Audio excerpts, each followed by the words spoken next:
Notre équipe se compose de Lutz Dirksen, de 9 accompagnateurs et de 3 caméramens.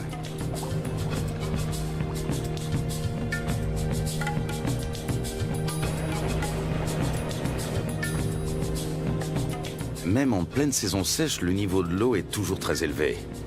C'est de plus en plus souvent le cas ces dernières années. Pas un seul banc de sable isolé où les animaux pourraient prendre le soleil. Apercevoir des anacondas s'annonce difficile. Le grand anaconda, aussi appelé anaconda vert, vit à l'est des Andes, près des grands systèmes hydrologiques. On connaît bien la vie de ces serpents dans les zones marécageuses du Venezuela, les llanos.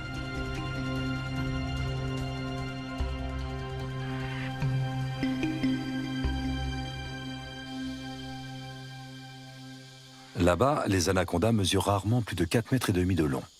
Leur proie préférée, ce sont les capybaras, les plus grands rongeurs au monde dont les dimensions peuvent atteindre celles d'un chien berger.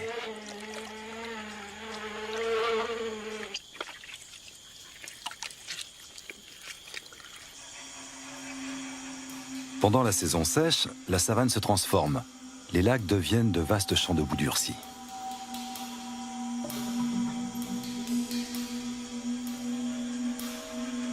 Difficile pour un anaconda de plus de 4 mètres de trouver un point d'humidité qui lui permettra de supporter la chaleur.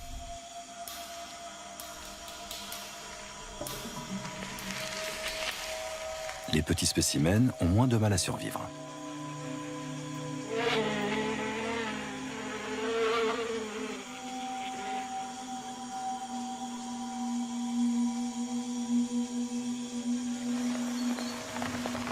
Début avril, la saison sèche touche à sa fin et les premières gouttes d'eau se transforment vite en pluie torrentielle. En à peine quelques jours, les étendues asséchées se gorgent d'eau.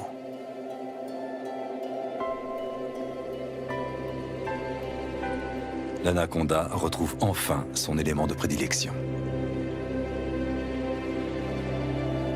De toutes parts, la savane verdit et renaît à la vie.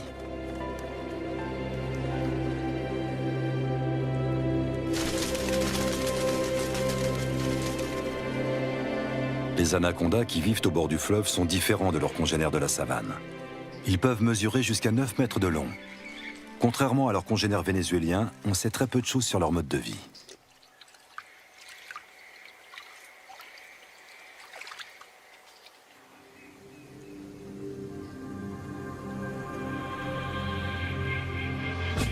Notre première journée de voyage touche à sa fin à Riwa, le dernier village qui borde la rivière.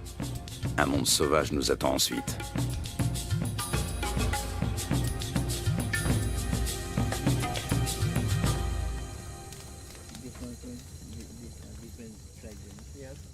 À la lueur du feu de camp, un vieux chasseur nous raconte la légende du matapi.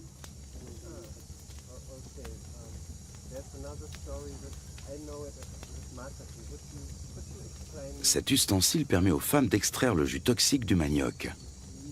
L'idée en est venue à un chasseur alors qu'il observait un anaconda en train de se nourrir. Il a conçu une clé faite de lianes qui imite les mouvements de contraction du serpent en train d'avaler sa proie.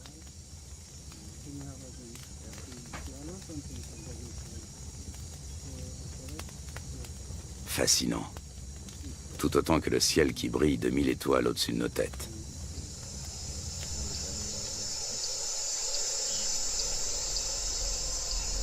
Le grand anaconda appartient à la famille des Boidae. Il tue en enroulant étroitement son corps musculeux autour de sa victime jusqu'à ce qu'elle meure étouffée.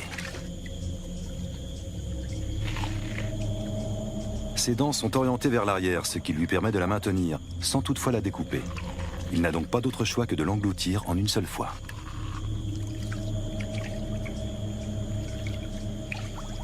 Sa mâchoire et son corps sont capables d'une extraordinaire dilatation. Comme il ne peut déglutir, il détend puis contracte ses muscles. Grâce au mouvement ondulatoire de ses anneaux, il fait progresser sa proie toujours plus profondément dans son œsophage.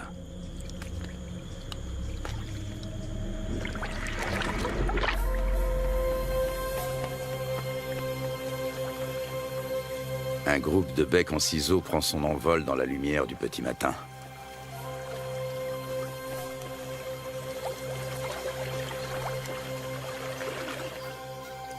Les bateaux sont chargés. Un rapide petit déjeuner, puis il faut repartir.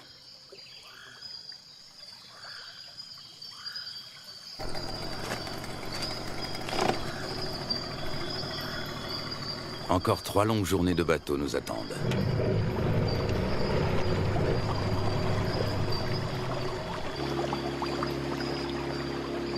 Notre objectif, un territoire inexploré situé en amont de la rivière.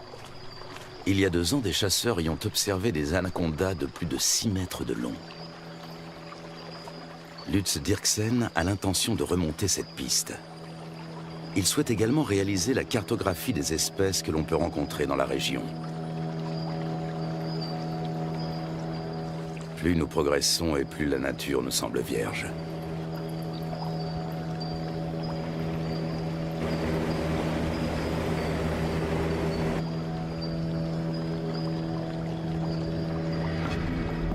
Avec un tel niveau d'eau, les caïmans noirs ont bien du mal à trouver un endroit où se prélasser. Les plus gros spécimens, eux, ont trouvé leur place au soleil.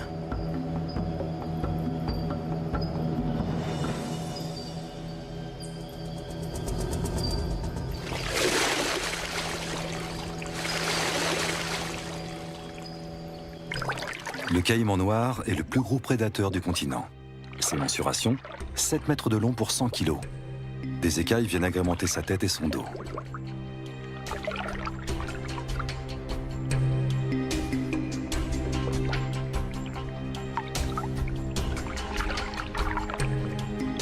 La peau cuirassée de son ventre et de sa gorge est particulièrement épaisse et dure.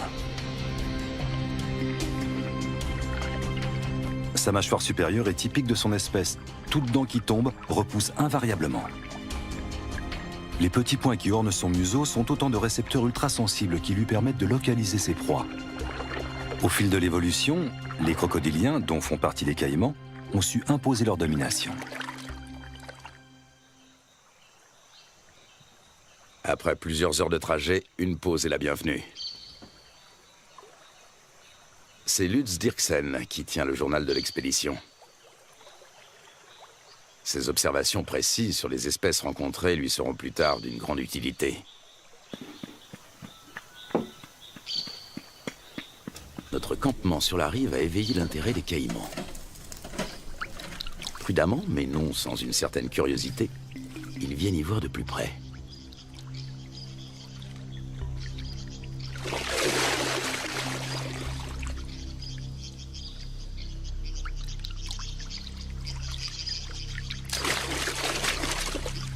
Une mesure d'intimidation s'impose.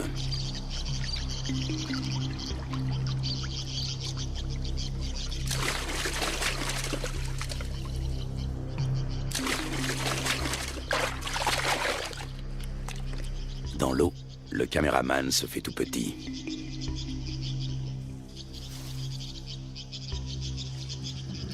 La bête est encore loin. Comment l'attirer sur un banc de sable pour mieux l'observer? La prudence est de mise. Le caïman commence par suivre le comportement des vautours. Une fois sûr qu'aucun danger ne menace, il vient récupérer les restes de repas que nous avons disposés en guise d'appât.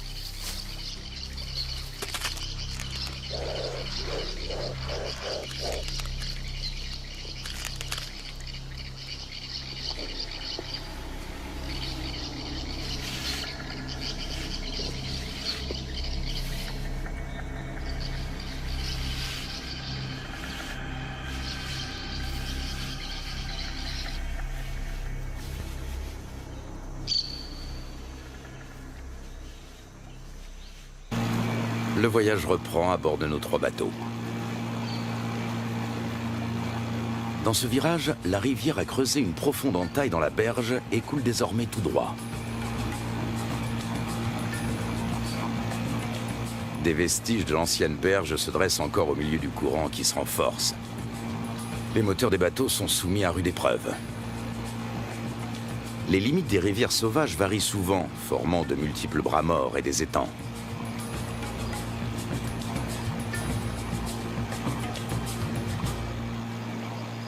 L'après-midi suivant, nous croisons une famille d'otaries géantes.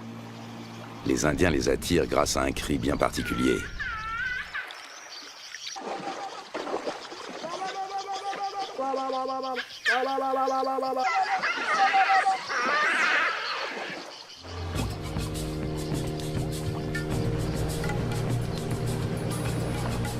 Nous touchons enfin au but.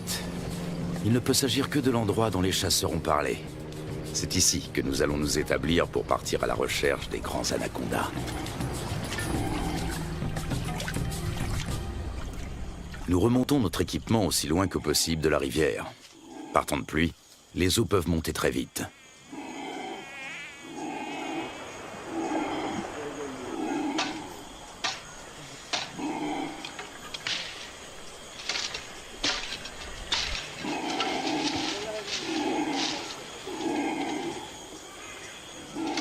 Sous les cris de protestation des singes hurleurs, nous installons 4 bâches imperméables.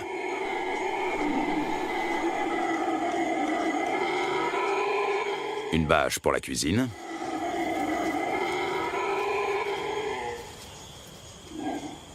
Une pour l'équipement de tournage. Et 2 pour nos hamacs. Nous savons que les serpents et les scorpions aiment se glisser dans les poches et les bottes des hommes.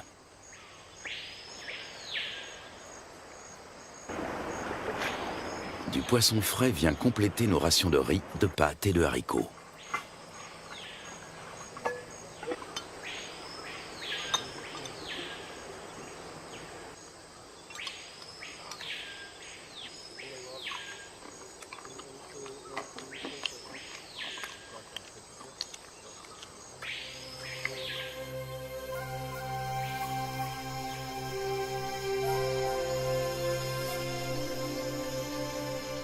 Nous sommes en route depuis maintenant plusieurs heures. En raison des fortes précipitations, les eaux sont encore très hautes, au point que les branches gênent notre progression. Les animaux n'ont pas besoin de venir à la rivière pour trouver de l'eau.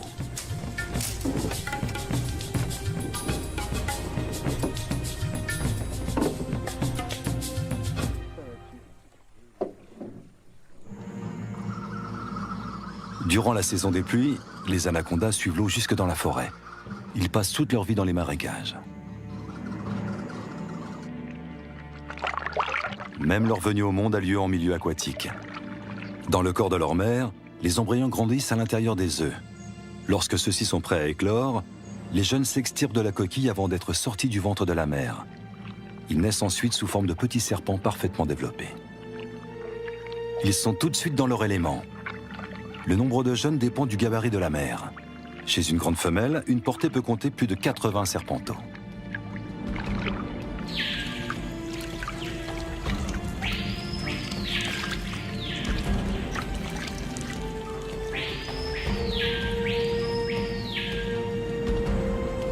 Selon les légendes indiennes, les petits dévoreraient leur mère.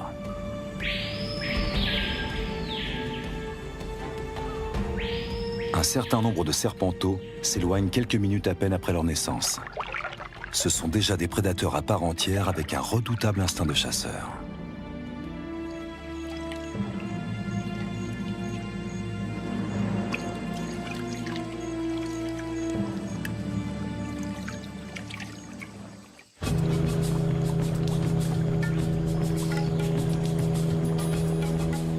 Pour son bain de soleil, cette iguane a choisi une souche d'arbre. Nous tentons notre chance dans un petit cours d'eau.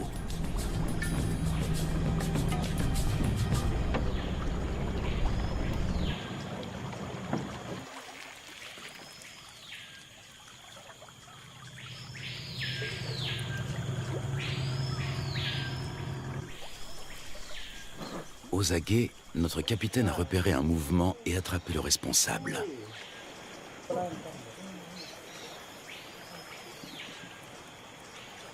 Un jeune anaconda. Il fait près d'1 mètre de long et est âgé de seulement quelques semaines. Sa première mue le rend quelque peu apathique.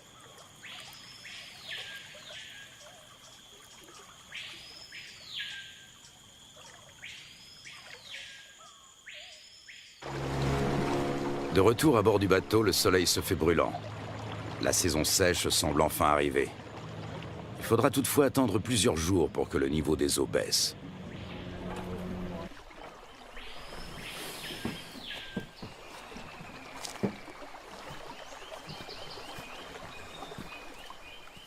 Pour se frayer un chemin sans machette, il faut suivre les pistes régulièrement empruntées par les animaux. Voici un boa constrictor.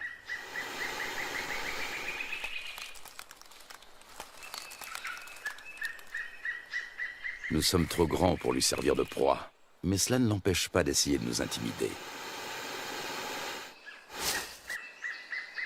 Lutz Dirksen connaît bien le comportement des serpents. D'une main experte, il attrape doucement mais fermement l'animal derrière la tête. Le boa constrictor est un cousin terrestre de l'anaconda. Celui-ci mesure près de 3 mètres. Il s'agit clairement d'une femelle.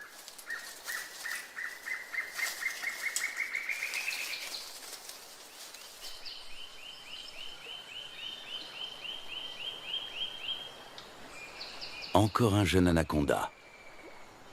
Lorsqu'ils sont âgés d'à peine quelques jours, ils se montrent particulièrement agressifs.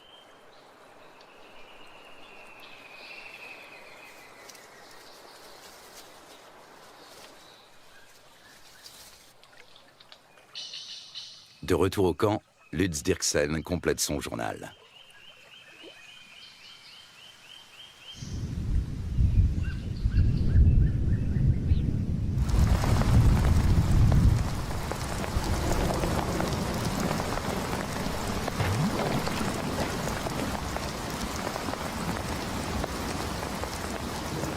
Ces 4 dernières années, la Guyane n'a pas connu de saison sèche normale. Le manioc a même pourri sur pied. À l'origine de cela, les phénomènes météorologiques tels que la Niña et le réchauffement climatique.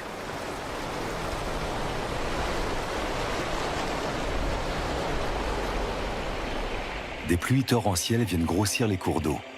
En quelques heures à peine, le niveau peut monter de plusieurs mètres.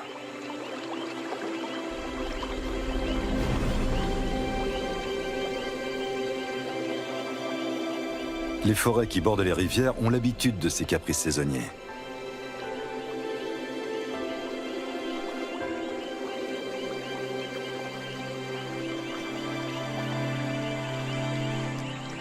Les caïmans suivent eux aussi l'eau dans la forêt.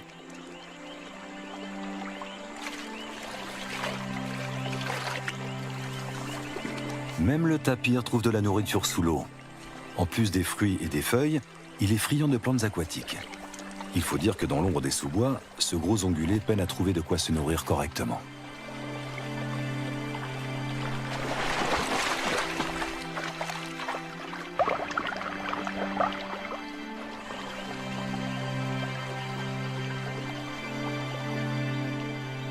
D'autres, en revanche, tentent d'éviter l'eau.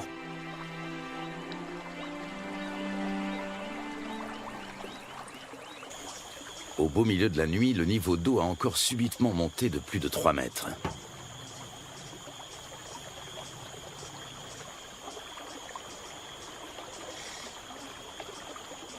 Nous sommes parvenus à mettre en lieu sûr la plupart de nos provisions, et surtout nos bateaux.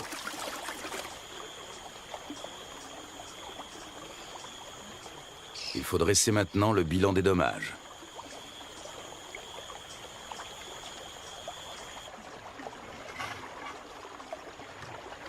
Tout est humide, voire trempé. Même notre matériel de tournage doit être séché.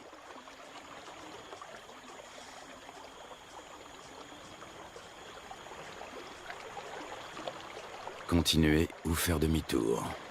Telle est la question. Si nous voulons rester, il nous faut un campement en amont des cascades. À condition de venir à bout de celle-ci.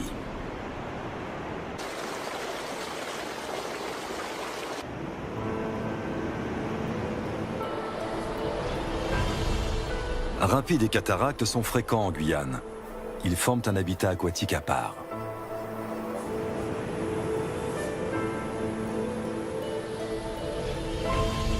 Les vautours s'attribuent les victimes de noyades.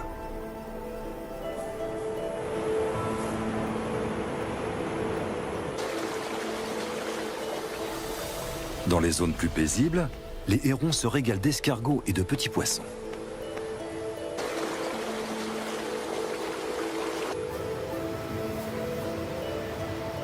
Les loutres géantes, elles, aiment chasser dans les remous poissonneux.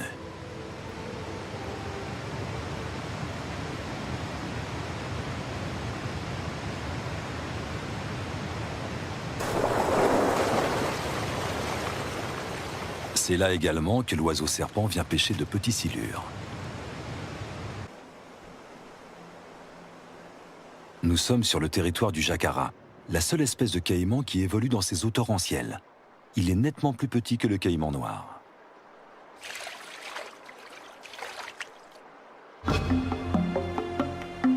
Après en avoir débattu, la décision est enfin prise. L'équipe va se séparer. Un bateau va prendre le chemin du retour. L'équipe de tournage, accompagnée de 6 des guides, va relever le défi et continuer la route vers l'amont. Impossible de savoir ce qui nous attend. Peu de gens se sont déjà aventurés au-delà de ces cascades. Pour y parvenir, il nous faut des troncs d'arbres. Ils vont nous servir à faire avancer les bateaux tout en protégeant leur coque. Chacun d'entre eux pèse près de 300 kilos.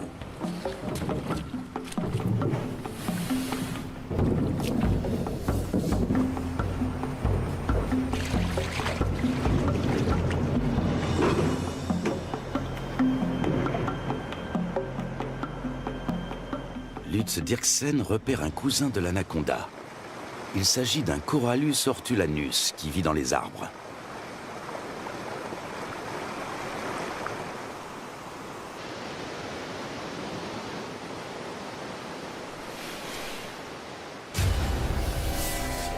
Ce boa de couleur verte est connu pour son agressivité, mais fort heureusement, il n'est pas venimeux. Lorsqu'il attaque, il se cramponne à sa proie.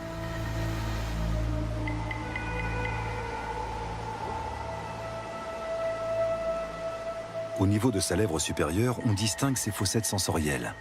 Il s'agit de détecteurs de chaleur qui l'aident à repérer ses victimes, même de nuit.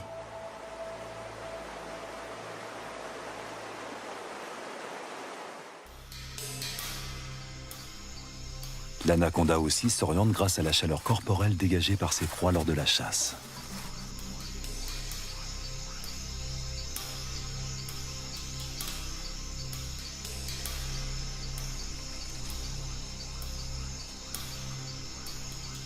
Peut-être distingue-t-il le paca comme à travers une caméra infrarouge.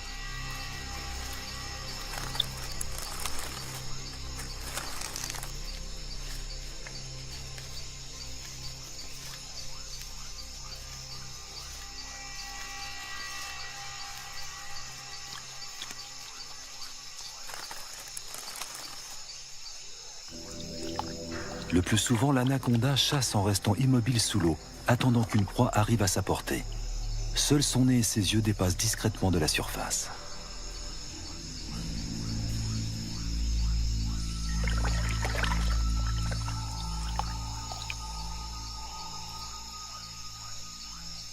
Avec sa langue fourchue, il détecte la moindre odeur.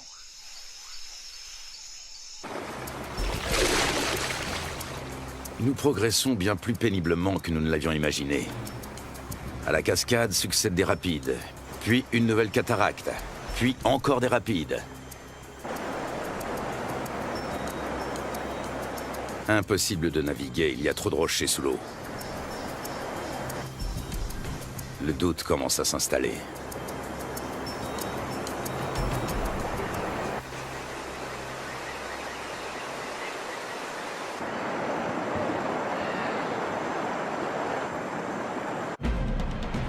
Dans le cours supérieur, les eaux sont particulièrement impétueuses.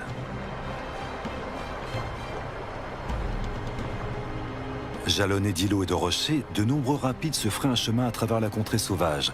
Souvent, ils sont impraticables sur plusieurs kilomètres.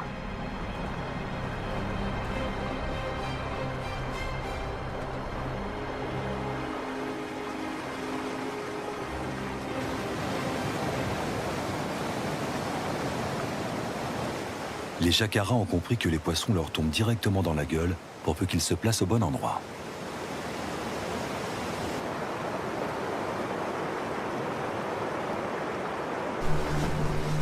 Au bout d'à peine quelques centaines de mètres, une nouvelle cataracte nous ferme le passage. Une fois de plus, impossible de passer.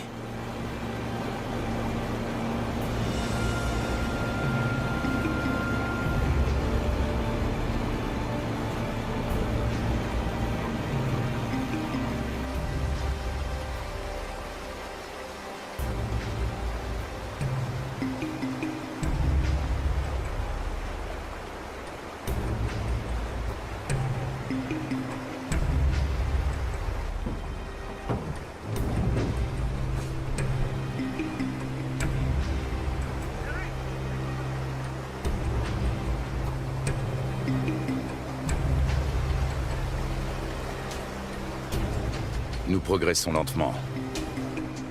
Souvent, la voie se referme et il faut rebrousser chemin pour tenter notre chance dans un nouveau bras.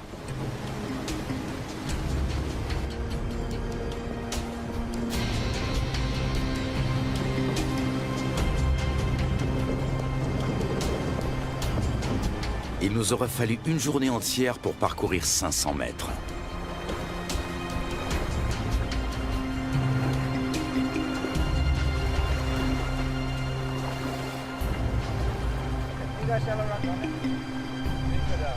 Alors que nous nous apprêtons à renoncer, le fleuve change de visage pour redevenir enfin navigable.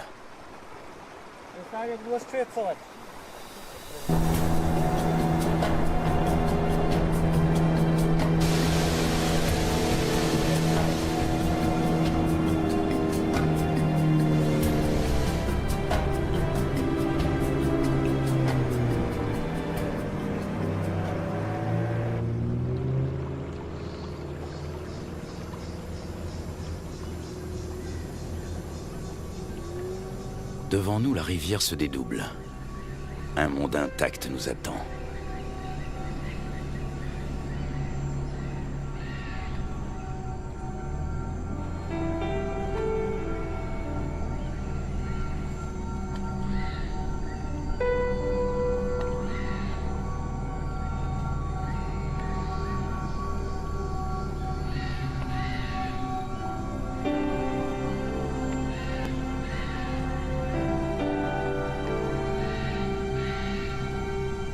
Le lendemain, un nouveau campement est monté. Cette fois, nous espérons être à l'abri des eaux.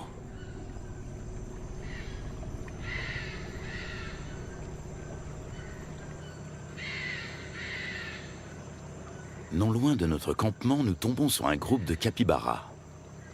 L'un d'entre eux arbore sur le flanc une tache rougeâtre qui ressemble fort à une morsure fraîche.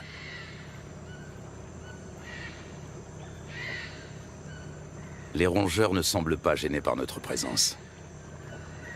Ailleurs, ils se montrent plus farouches. Ici, ils ne redoutent que le jaguar et l'anaconda. Et puis, au milieu d'un enchevêtrement de branches, il est là, immobile. Il a pourtant perçu notre présence depuis un bon moment.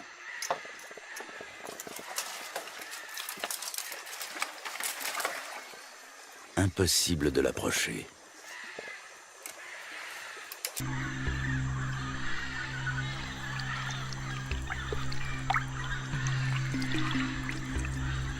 L'accouplement peut durer jusqu'à 4 semaines.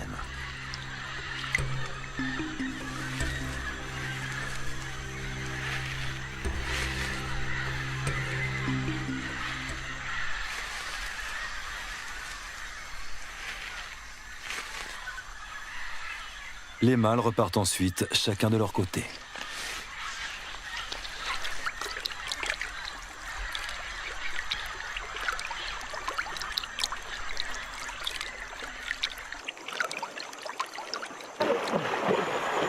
Soudain, nous faisons une découverte de taille.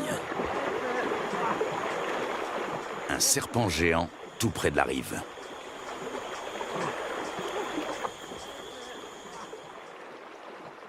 Même à 4, nous avons du mal à le maîtriser. Son corps n'est qu'un unique et gigantesque muscle d'acier flexible.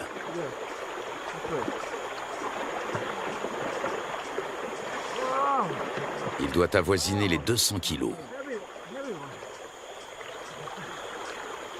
Il s'agit d'une femelle.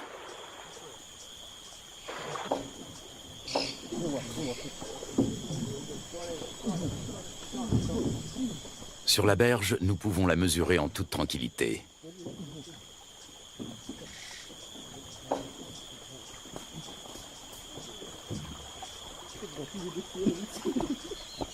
Un sac sur la tête devrait la calmer. Un moyen qui a fait ses preuves.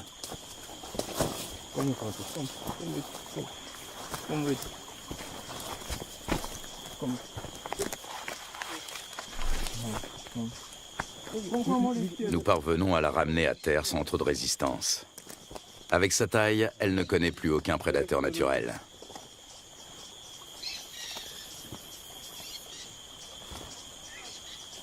Certes, elle n'est pas venimeuse, mais elle sait se défendre.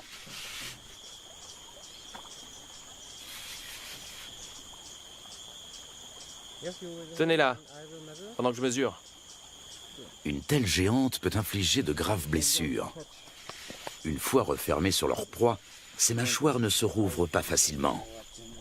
Solides, acérées et orientées vers l'arrière, ses dents sont de véritables crochets. On distingue parfaitement sa trachée située à l'avant de la gueule. Elle lui permet de respirer pendant qu'elle avale lentement ses victimes.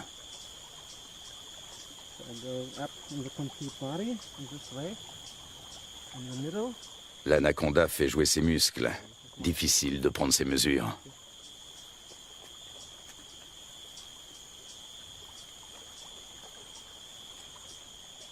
Cette femelle est nettement plus imposante que tous les autres anacondas que nous avons rencontrés au cours de notre voyage. Lutz doit s'y reprendre à plusieurs reprises.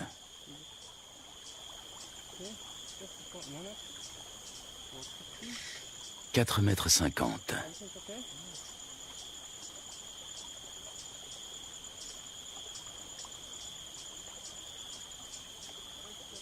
« 5,70 m. La bête mesure près de 6 mètres. Un sacré morceau.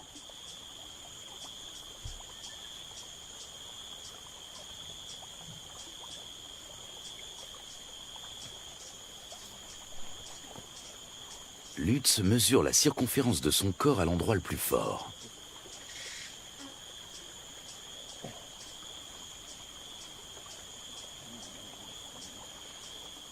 « 63 cm. Il s'assure que le dessin de ses écailles correspond bien aux descriptions scientifiques du grand anaconda.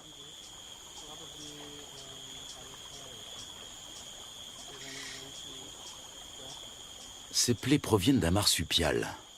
Il arrive que l'anaconda se...